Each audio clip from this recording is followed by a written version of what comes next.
അസ്സലാമു അലൈക്കും വറഹ്മത്തുള്ളാഹി. അൽഹംദുലില്ലാഹ് വസ്സലാത്തു വസ്സലാമു അലാ റസൂലില്ലാഹ് വഅലാ ആലിഹി വസഹ്ബിഹി അജ്മഈൻ. മാതാപിതാക്കളാരാണ്? പോറ്റി വളർത്തിയതവരാണ്. മാതാപിതാക്കളാരാണ്? പോറ്റി വളർത്തിയതവരാണ്.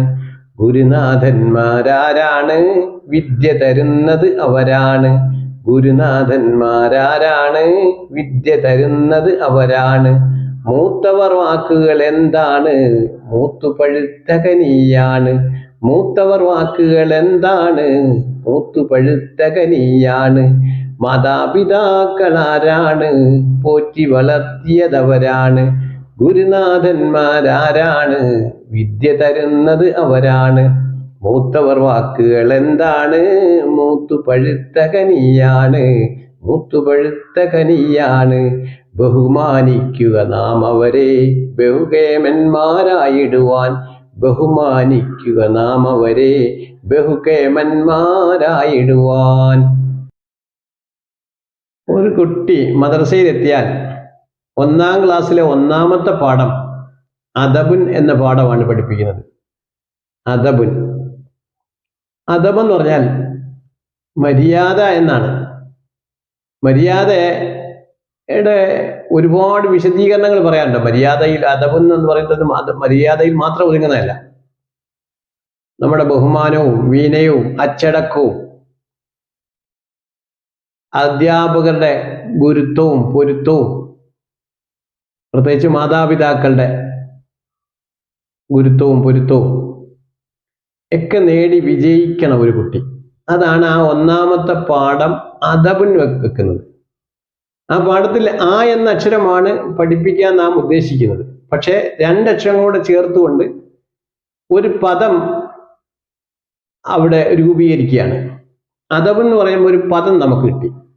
3 അക്ഷരങ്ങൾ, അലിഫും ദാലും ബാവും ചേർന്ന അക്ഷരങ്ങൾ.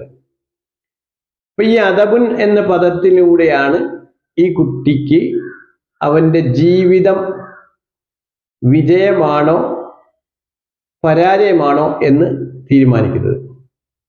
അദബിലൂടെ കുട്ടി വളർന്നാൽ അവൻ ഇരുലോകത്തും വിജയിക്കും.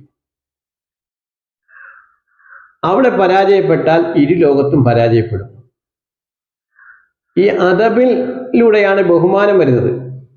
ആദം നബി അലൈഹിസ്സലാത്തു വസ്സലാമിനെ ബഹുമാനിക്കാൻ മലക്കുകളുടെ ഉസ്താദായ ഇബ്ലീസിന്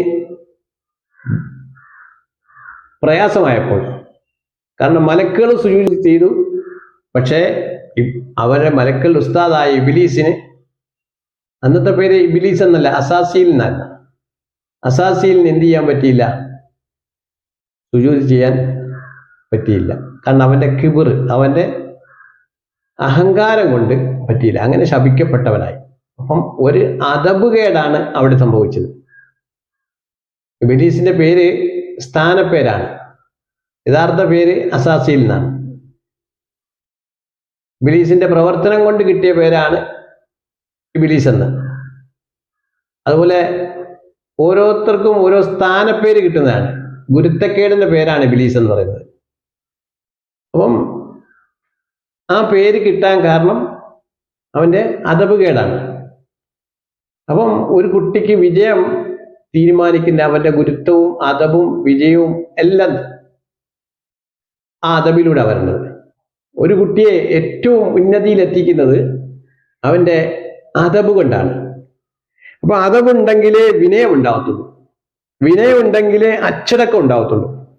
അച്ചടക്കം ഉള്ളവരെ വിജയിക്കത്തുള്ളൂ. അപ്പം ഇന്നത്തെ കുട്ടിയിൽ ബുദ്ധിയിലും അറിവിലും അറിവ് നേടുന്നതിലൊക്കെ മുന്നിലാണ്. പക്ഷെ അദബുള്ള കുട്ടികൾ കുറവാണ്. അതുകൊണ്ട് എന്ത് സംഭവിക്കുന്നു? പഠനത്തിൽ വിജയിക്കുന്നു. പഠനത്തിൽ ധാരാളം A+കളൊക്കെ കിട്ടുന്നു. അതേപോലെ അവൻ മാർക്കുകൾ അധികം വാങ്ങിക്കുന്നു.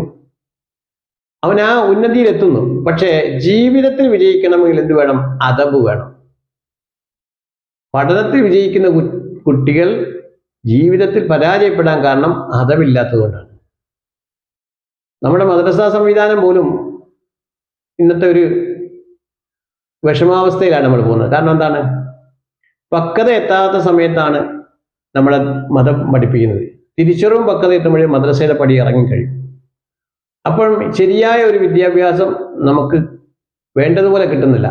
മദ്രസ വിദ്യാഭ്യാസം കിട്ടാത്തതിൻ്റെ പരാജയം അവൻ രണ്ട് ലോകത്തും അനുഭവിക്കേണ്ടി വരുന്നു. കാരണം മതബോധമാണ് ഒരു കുട്ടിയെ ഉന്നതിയിൽ എത്തിക്കുന്നത്. അവൻ്റെ മാതാപിതാക്കൾ ആരാണ്, ഉസ്താദുമാരാരാണ്, സ്കൂളിൽ തന്നെ പോയാലും അവിടുന്ന് മാഷന്മാരും ടീച്ചർമാരും അവരെയൊക്കെ ബഹുമാനിക്കണം, ആദരിക്കണം എന്ന് പഠിപ്പിക്കുന്ന ശരിയായ വിദ്യാഭ്യാസം മദ്രസയിൽ നിന്നാണ് കിട്ടുന്നത്. പക്ഷേ അത് ശരിക്ക് ആ കുട്ടിക്ക് കിട്ടുന്നില്ല. കാരണം എന്താ, ശരി ആ തിരിച്ചറിവും പക്വതയൊക്കെ എത്തുമ്പോഴത്തേക്ക് ആ മദ്രസയുടെ പടി ഇറങ്ങിപ്പോകുന്നു. കാരണം ഭൗതിക വിദ്യാഭ്യാസത്തോടൊപ്പം തന്നെ മതപഠനവും ഒരുമിച്ച് കൊണ്ടുപോകുന്ന കുട്ടികളെ പൂർണ്ണമായി വിജയിക്കുകയുള്ളൂ. കാരണം ഈ മതത്തിൽ പറയുന്ന കാര്യങ്ങളെ അവൻ്റെ മുന്നിൽ ജീവിത വഴിയായി കണ്ടെത്താൻ അവന് കഴിയുന്നില്ല. അങ്ങനെ വരുമ്പോൾ അവൻ പരാജയപ്പെടുന്നു. അള്ളാഹു നമ്മുടെ മക്കളെയൊക്കെ നല്ല സൽസ്വഭാവികളിൽ അള്ളാഹുത്തിൽ ഉൾപ്പെടുത്തുമാറാകട്ടെ, നല്ല സ്വഭാവത്തിന് ഉടമകളാക്കുമാറാകട്ടെ. അള്ളാഹു ഇരുലോകത്തും വിജയിക്കുന്ന അദബുള്ള, അച്ചടക്കമുള്ള, ഗുരുത്വമുള്ള മക്കളായ അള്ളാഹു തആല നമ്മുടെ മക്കളെ സ്വീകരിക്കുമാറാകട്ടെ. അസ്സലാമു അലൈക്കും വറഹ്മത്തുള്ളാഹി വബറകാതുഹു.